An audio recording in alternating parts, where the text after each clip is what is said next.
제가 설날 그 연휴 동안에 저희 가족도 대구에 잠깐 다녀왔습니다. 부모님이 계시는 곳에 다녀왔는데요. 요즘에 저희 아이들이 대구에 가는 거 싫어해요.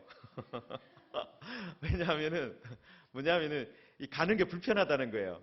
왜냐하면은 가는 길이 차로 타고 가면 한 4시간 이렇게 가야 되고, 또 뭐 가고 오는 길에 차가 막히기라도 하면은 뭐 한 6, 7시간 걸릴 수도 있고, 그러니까 이 애들 보고 야, 이번 명절에는 대구 내려간다 그러면 벌써부터 아버지 뭐 안 가면 안 돼요부터 시작해서 뭐 이야기를 합니다. 그러다가 이제 둘째가 이제 뭔가 이제 주변에서 이야기를 듣잖아요. 어떤 얘기를 들었냐면 KTX를 타고 가자는 겁니다. 이제 들었다는 거죠. 자기도 이제 기차로 가는 방법이 있다는 걸 아는 거죠. 그래서 아버지 KTX를 타고 가면 어떠냐고. 가면은 뭐 금방 2시간이면 대구 갔다 올 수 있다 그러던데 KTX를 타고 가자 이렇게 하는 거예요. 그러면 이제 제가 사실 그 명절에 KTX를 타려면 예약을 또 미리 해야 되고 그런 거 있잖아요. 그래서 이미 늦었다. 이미 늦었다. 뭐 다음에는 생각해 볼 수 있겠지만 지금은 안 된다. 그렇게 말을 했어요. 자, 그런데 제가 이 말을 그 KTX를 타도 된다는 거는 지금 예약을 해야 되는데 못했으니까 안 된다라고 하면서 또 한 가지 예를 하나 들었어요. 기차를 타면은 문제가 하나 있는데 할아버지 할머니가 주시는 것을 가지고 올 수가 없다. 저희가 이제 아무래도 고향에 가면은 아버지 어머니가 그냥 보내시지 않잖아요. 그냥 이제 뭐 아이들한테는 세뱃돈을 주겠지만 전체 집에 너희들 먹을 거 이렇게 막 사과도 챙겨주시고 그다음에 뭐 여기저기 만들어 놓았던 이번엔 또 청국장을 만들어 놓으셨더라고요. 청국장도 주시고 뭐 이렇게 챙겨주시는 게 트렁크 하나 가득이에요. 그런데 그걸 가지고 이게 KTX를 탈 수는 없지 않습니까? 그래서 제가 말을 한 거죠. 얘야, 너희들 뭘 모른다. 좀 불편해도 차를 가지고 가야 된다. 왜냐하면 할머니가 그동안 준비한 것이 있는데 그거 가지고 가야 되기 때문에 차를 가지고 가야 된다. 이렇게 이야기를 했습니다. 여러분들도 아마 이번 설명절에 또 자녀들이 찾아온 그 부모님이라면 아마 그런 것들 준비해서 아마 주셨을 거예요. 또 자녀분들 같은 경우에는 또 뭔가를 그렇게 트렁크에 잔뜩 받아 오셨을 것입니다. 오늘 예수님께서도 너희가 악할지라도 좋은 것을 자식들에게 줄 알거든이라고 말씀하셨습니다. 악한 부모라도 어떻다는 거예요? 자녀들이 뭔가 달라고 했을 때 좋은 것을 준다라는 것입니다. 아들이 생선을 달라고 했는데 생선 대신에 뱀을 줄 부모가 없고, 알을 달라고 했는데 전갈을 주겠느냐 예수님께서 말씀하셨습니다. 여러분, 생선이나 이 알, 그러니까 계란은 무엇입니까? 먹는 것이잖아요. 먹는 것. 다시 말해서 아들이 지금 이제 배가 고파서 아버지한테 배가 고파요. 아버지 이거 먹고 싶어요. 그렇게 말을 했다는 것입니다. 그렇다면 아버지가 어떻게 하겠습니까? 그 말을 듣고 자기가 줄 수 있는 최고의 것을 주고 싶어 하는 마음이 부모에게 있지, 엉뚱하게 못 먹을 것을 주지는 않는다라는 것입니다. 여러분, 사실 여기서 이제 생선이나 알 같은 것은 어떤 것입니까? 이스라엘 사람들에게 주식은 아니에요. 우리는 밥을 먹지만 이스라엘 사람들은 뭘 먹습니까? 빵을 먹잖아요. 밀가루나 보리로 만든 빵을 구워서 먹습니다. 그런데 이스라엘 사람들도 빵만 먹지는 않겠죠. 뭐하고 같이 먹겠습니까? 이 갈릴리 지방 사람들은 갈릴리 호수가 옆에 있으니까 그 갈릴리 호수에서 잡은 생선을 같이 반찬같이 먹었다라는 것입니다. 그리고 생선이 없으면 계란이라도 이렇게 요리를 해서 먹었다라는 것이죠. 우리가 잘 알고 있는 오병이어 사건, 아니면 칠병이어 사건을 보아도 그 갈릴리 지역의 사람들이 어떤 음식을 먹었는지 알 수가 있잖아요. 도시락을 가져갈 때 빵만 가지고 갔습니까? 보리떡 5개와 물고기 2마리 그리고 7개의 떡 아니면은 거기에다가 생선 2마리를 가지고 갔다라는 거죠. 한 사람이 밥을 먹기 위해서 그 정도를 보통 준비해 갔다라는 것입니다. 그래서 이것을 보면은 이 갈릴리 지방 사람들한테는 생선이 없으면은 뭔가 조금 허전하다. 아니면 생선이라도 없으면 뭔가 계란이라도 하나 먹어야 된다라는 것이죠. 한 가족이 앉아서 이제 식사를 하는 장면을 한번 생각해 보십시오. 어린 아들이 아버지한테 빵을 먹다가 아버지, 생선을 좀 먹고 싶습니다. 아마 그때 마침 생선이 떨어졌을 수 있잖아요. 그런데 아빠 생선이 먹고 싶어요. 그렇게 했을 때 아빠가 뭐라고 대답을 하겠습니까?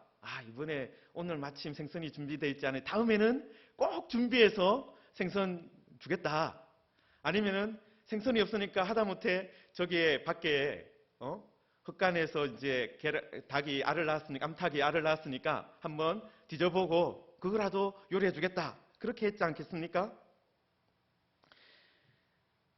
당연히 아버지는 어떻다는 거예요? 그런 먹을 것을 달라라는 자식의 그 요청에 더 좋은 것을 주고 싶어 하지 더 나쁜 것을 주려고 하지는 않는다는 것입니다.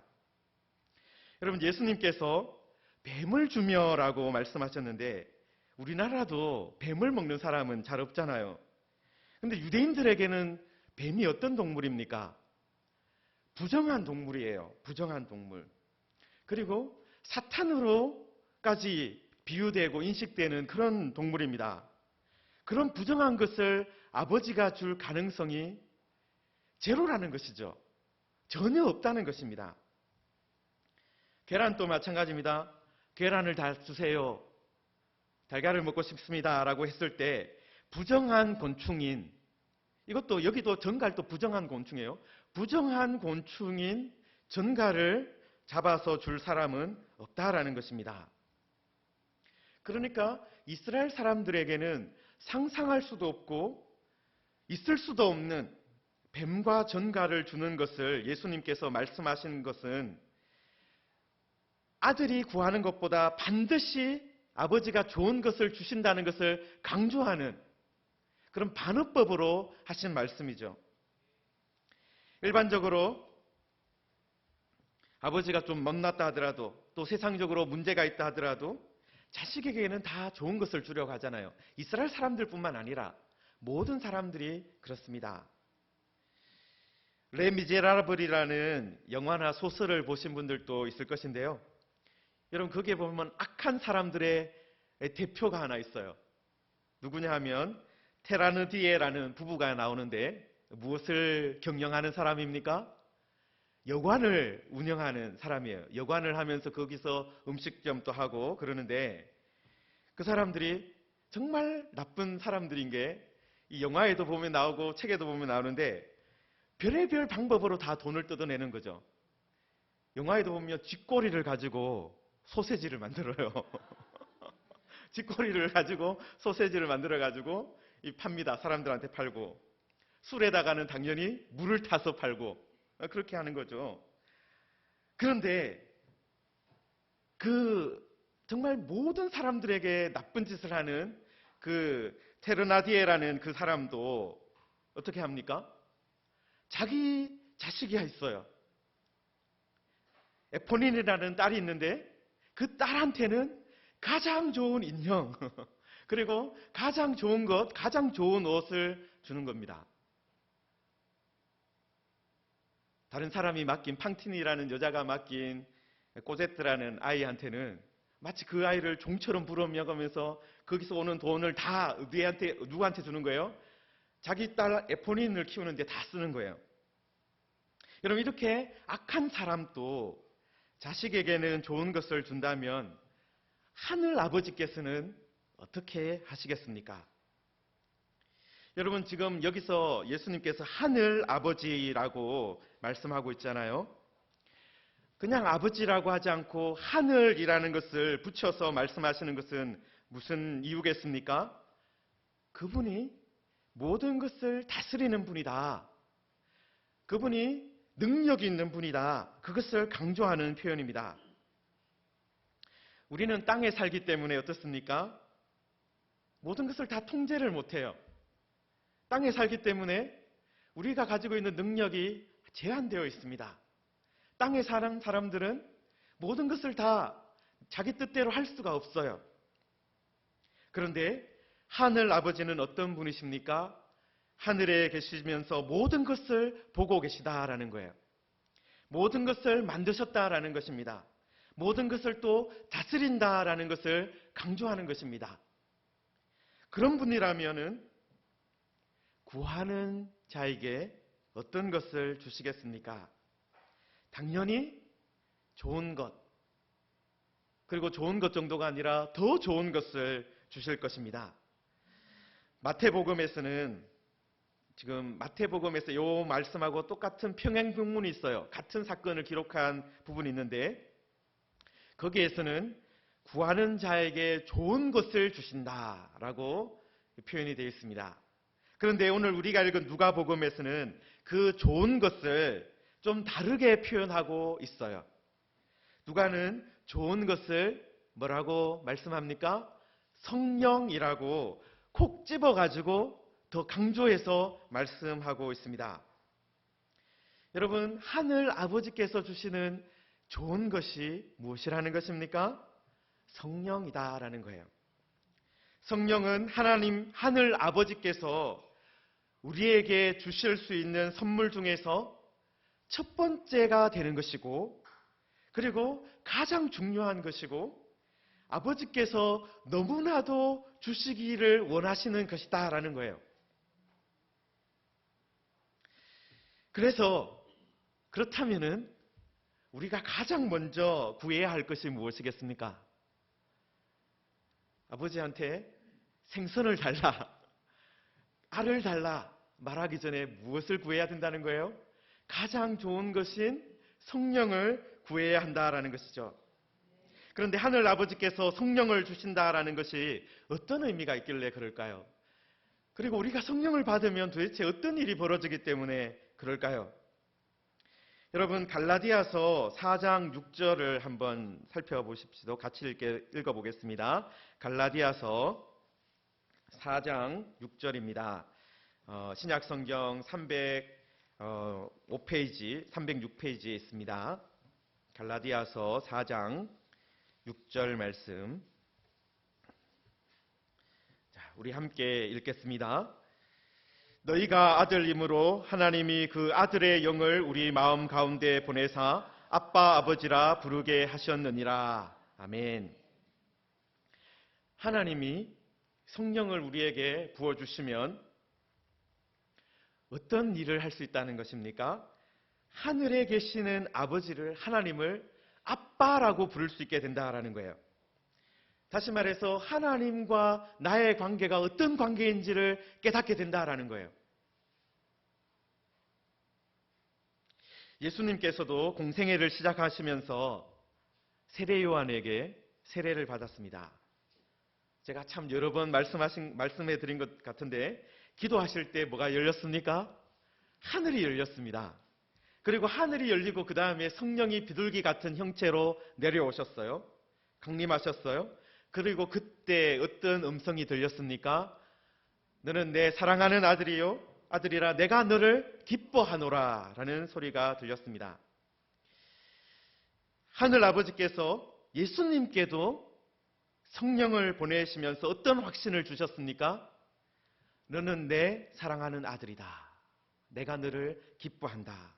바로 그 확신을 주셨습니다. 하나님 아버지와 예수님께서도 성령을 통해서 교제하고 계셨어요. 성령을 통해서 말씀하고 계시고 그 말씀을 듣고 계셨어요.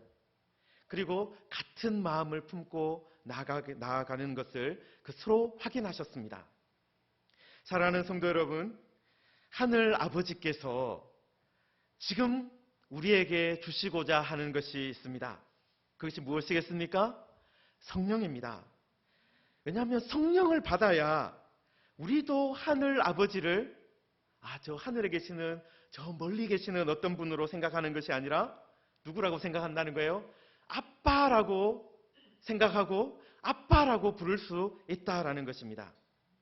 그리고 그 아빠 아버지와 생각을 같이 하게 되고 마음을 같이 하게 되고 그리고 그 아빠 아버지와 같은 방향으로 그 아버지가 원하는 대로 걸어가게 된다라는 것입니다. 성령을 받아야 하나님이 나를 사랑하시는구나. 하나님이 나를 기뻐하시는구나. 이 확신을 가질 수 있습니다.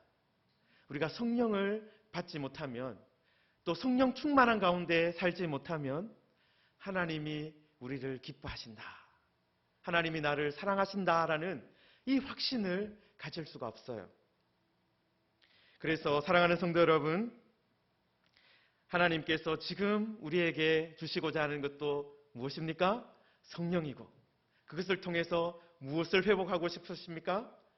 우리가 하나님을 향해서 저 멀리 계시는 어떤 두려운 분이 아니라 숨어야 되는 분이 아니라 그분을 향해서 아빠라고 부를 수 있는 그 마음 주시기를 원하신다라는 거예요.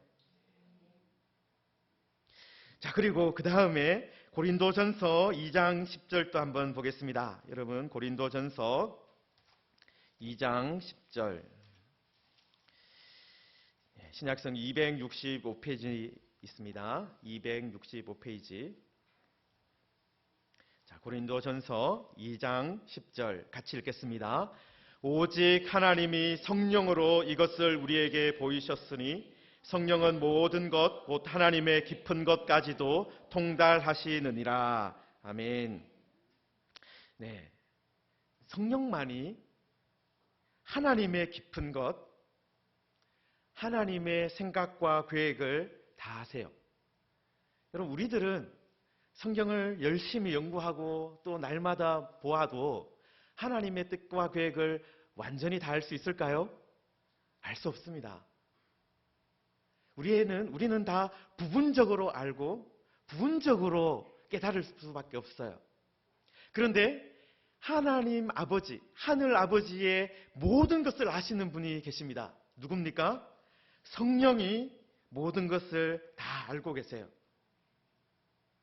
성령만이 하나님의 깊은 것, 하나님의 깊은 것, 그것을 알고 계십니다. 그래서 성령을 받으면, 성령에 충만한 사람이 되면 어떤 비밀을 볼 수 있습니까? 하나님의 깊은 것을 조금 더 알 수 있게 되는 것입니다. 하나님의 깊은 것을 이해하는 사람이 되는 것입니다. 요셉도 바로 그런 사람이었죠. 자신이 왜 애굽에 있는지, 왜 애굽에서 그런 고생을 하다가 이렇게 총리에 올랐는지, 그것을 하나님께서 우리 가족 모두를 구원하시기 위해서, 구원의 역사를 이루기 위해서 이렇게 하셨구나. 그것을 나중에 되돌아보면서 깨달았어요. 그렇게 깨달을 수 있는 마음, 그것을 누가 주신다는 것입니까? 성령께서 주신다라는 것입니다.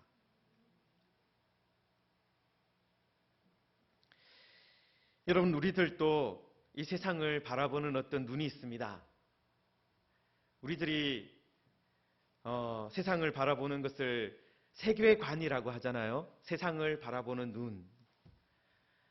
어제 저희들도 그 새가족 팀이 성경 공부를 같이 했는데요. 그 새가족 팀 공부하는 성경 공부 책에 보면 이런 이야기가 하나 있습니다. 어떤 사람이 이제 여행을 하다가 어떤 할아버지가 낚시를 하는 것을 봤어요. 그런데 낚시를 하는 걸 보니까 아주 큰 고기가 월척이 잡혔는데 그것을 그냥 놓아주는 것입니다. 큰 고기를 몇 번 잡았는데 다 놓아주고 작은 고기가 잡혔는데 그걸 가지고 이제 그물 망태기에 넣는 거예요. 그런 일이 반복되니까 이 사람이 이제 구경을 하는 사람이 궁금증이 생겼어요. 그래서 할아버지한테 갔습니다. 할아버지, 왜 그렇게 큰 고기를 잡으면 놓아주고 작은 고기를 잡으면 이렇게 그 그물에 넣습니까? 그물 망태기에 넣었습니까? 그렇게 물어봤어요. 그때 할아버지가 뭐라고 대답하셨냐면은 우리 집에는 프라이팬이 25cm밖에 없다. 이게 최대다. 그래서 더 큰 고기 잡으면 손질하는 게 너무 힘들다는 거예요. 다 잘라야 되고 막 이렇게 해야 되니까 그냥 25cm짜리 이 정도 되는 거 해서 요리에 먹는다라는 것입니다. 여러분, 사람들은 어떻다는 거예요? 자기가 경험한 것, 자기가 가지고 있는 것, 그거 가지고 판단을 하는 거예요. 우리가 배운 것 가지고, 내가 경험한 것 가지고 이 세상을 살아갑니다. 그런데 그렇게 살아가면 어떻습니까?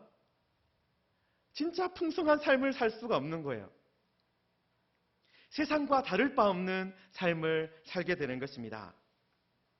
그런데 우리가 성령을 구하고 성령을 하늘 아버지께로부터 받으면 어떤 일이 시작되겠습니까?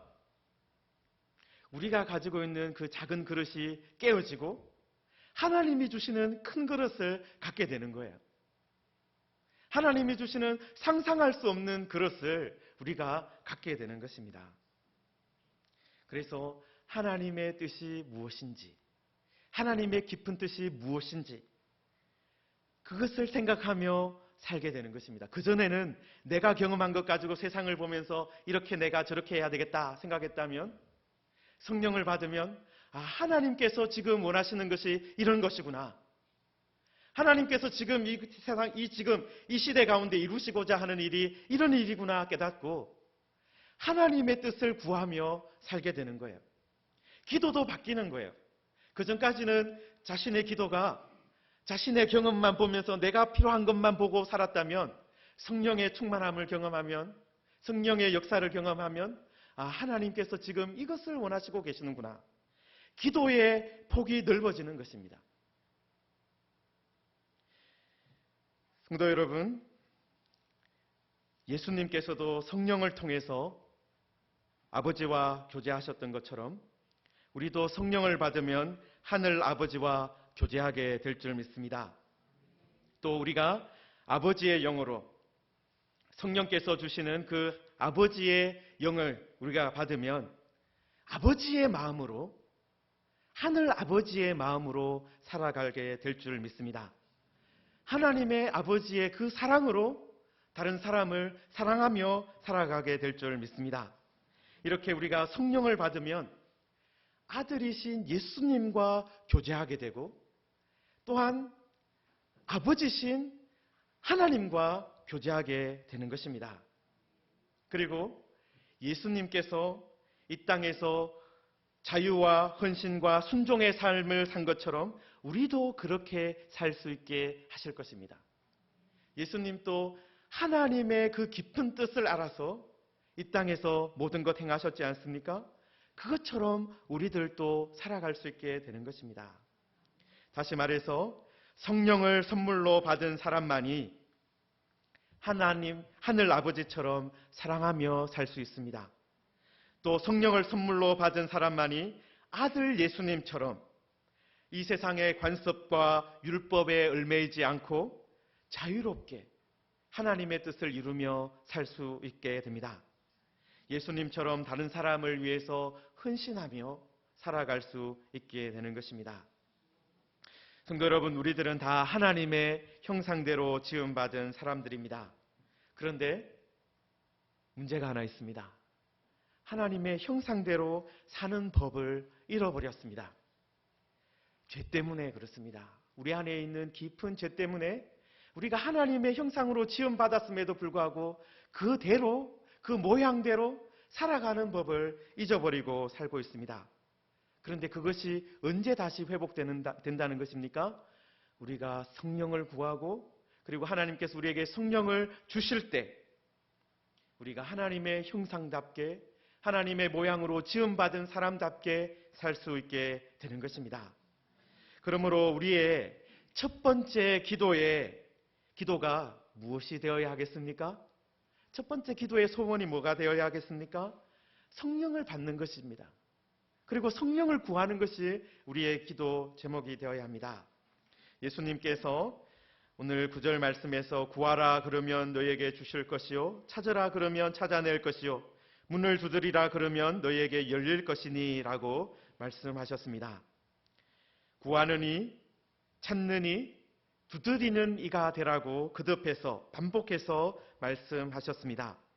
그런데 우리가 무엇을 구하고 또 찾고 두드려야 하느냐 하는 것입니다.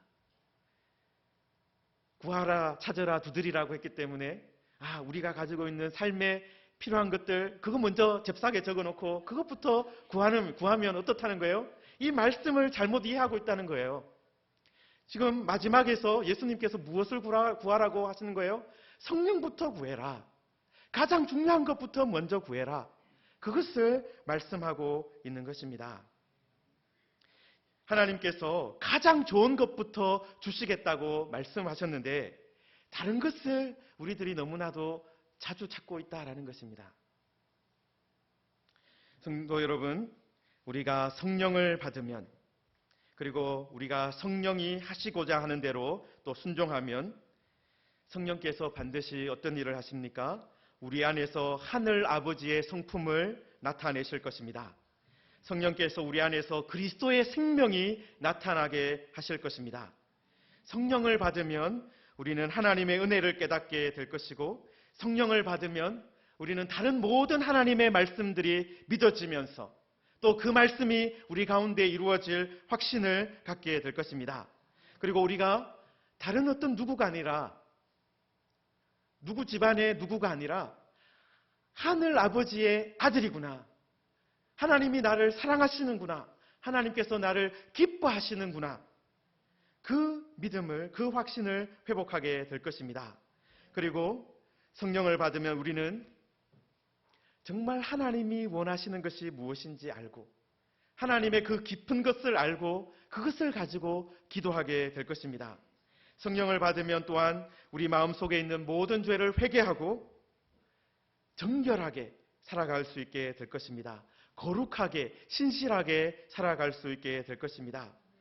그리고 우리가 성령을 받으면 그냥 세상에서 살아가는 것이 아니라 공중의 권세 잡은 자 마귀를 대항하며 그리고 마귀의 권세를 깨트리며 살아갈 수 있게 될 것입니다. 성도 여러분, 예수님은 이런 길이 있다라고 말씀하고 있습니다. 그래서 성령을 구하라고 분명하게 말씀하고 있습니다. 가장 중요한 기도가 무엇인지, 가장 우리에게 필요한 기도가 무엇인지 말씀하고 있습니다. 그렇다면 이제 우리는 어떻게 해야 되겠습니까? 이 말씀대로 기도해야 하는 것입니다. 이 말씀대로 성령을 구하며 기도해야 됩니다. 그냥 한 번 구하는 것이 아니라 구하고 찾고 두드려야 하는 것입니다. 그래서 이 세상에서 하나님의 자녀답게 하나님의 형상으로 지음받은 사람답게 구원받은 사람답게 살아가야 하는 것입니다. 이렇게 우리 한번 멋지게 살아가는 은혜를 누렸으면 좋겠습니다.